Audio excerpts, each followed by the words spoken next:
안녕하세요. 파라미의 나비효과의 파람입니다. 최근 미스테리한 사건이 일어났습니다. 일명 생수병 사건이라고 일컬어지는 사건인데요. 같은 회사 사무실에 같은 팀 직원 2명이 쓰러지고 사건 다음날 또 다른 팀원 1명이 자택에서 숨진 채 발견이 되면서 의도적 범행 가능성이냐는 의견이 다분했습니다. 하지만 미스테리한 부분이 분명히 있습니다. 과연 어떤 사건인지 조금 더 자세히 살펴보겠습니다.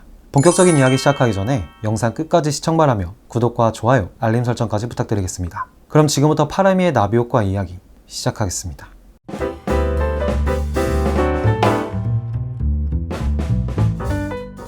먼저 이 사건은 서울 서초구의 한 회사 사무실에서 같은 팀 직원 2명이 생수병에 든 물을 마셔 쓰러졌고 사건 다음날 또 다른 팀원 1명이 자택에서 숨진 채 발견이 된 사건입니다. 2명의 직원이 쓰러지고 다른 팀원 1명이 자택에서 숨진 채 발견이 되면서 의도적 범행 가능성을 열어두고 숨진 채 발견된 같은 회사 직원 A씨를 특수상해 혐의로 입건하여 수사를 진행하고 있습니다. 경찰 관계자는 A씨가 사망했지만 A씨와 관련된 통신 내역 확인이나 포렌식 등 강제 수사를 진행할 필요성이 있어 입건했다 라고 설명했습니다. 피해자 중 한 명의 40대 남성 직원 B씨는 끝내 숨졌다고 합니다.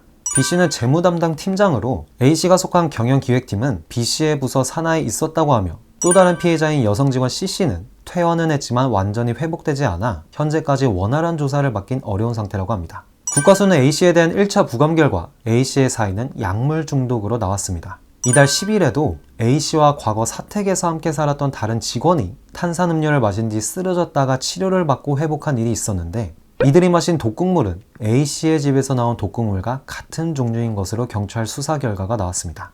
이 결과 사망한 피해자 B씨의 혈액에서 나온 독극물이 사망의 직접적인 원인으로 밝혀진다면 A씨에게 적용할 혐의를 특수상해에서 살인죄로 변경할 방침이라고 합니다. 근데 여기서 미스테리가 하나 있습니다. 숨진 피해자 B씨의 혈액에서 발견된 독극물이 피해자 A씨의 집에서도 발견되었지만 당연히 똑같이 발견돼야 할 피해자들이 마셨다는 생수병에서는 독성 물질이 검출되지 않았기 때문입니다. A씨가 범인이라면 같은 회사를 다니는 직원들에게 A씨는 왜 이런 끔찍한 일을 벌였을까요?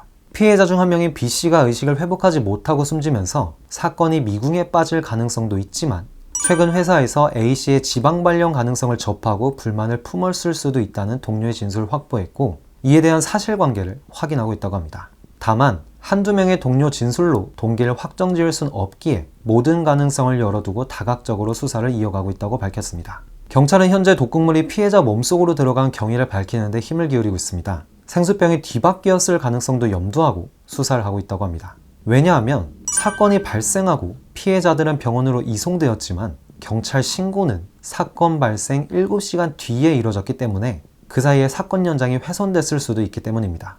또한 다른 음식에 희석됐을 가능성도 배제하지 않고 있습니다.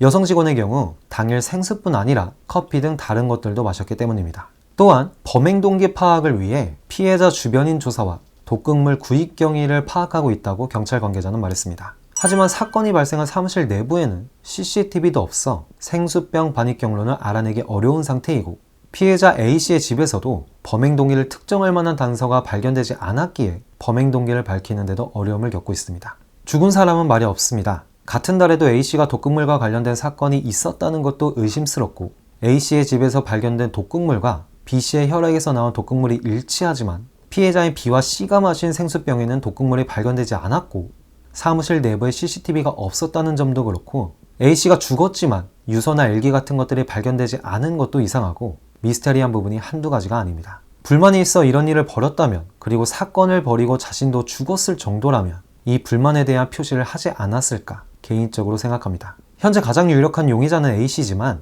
아직 사건의 진실은 밝혀지지 않았습니다. 다른 사람에게 해를 끼치는 이런 사건들은 정말 없어지길 바랍니다. 하루빨리 진실이 밝혀져 가해자는 마땅한 처벌을 받길 바랍니다. 오늘도 영상 시청해주셔서 진심으로 감사드리며 구독과 좋아요, 알림 설정까지 부탁드리겠습니다. 파라미가 운영하는 카페와 블로그 그리고 다른 채널들도 많이 사랑해주시길 바라며 오늘 영상은 여기까지 하고 다음 영상에서 뵙겠습니다. 감사합니다.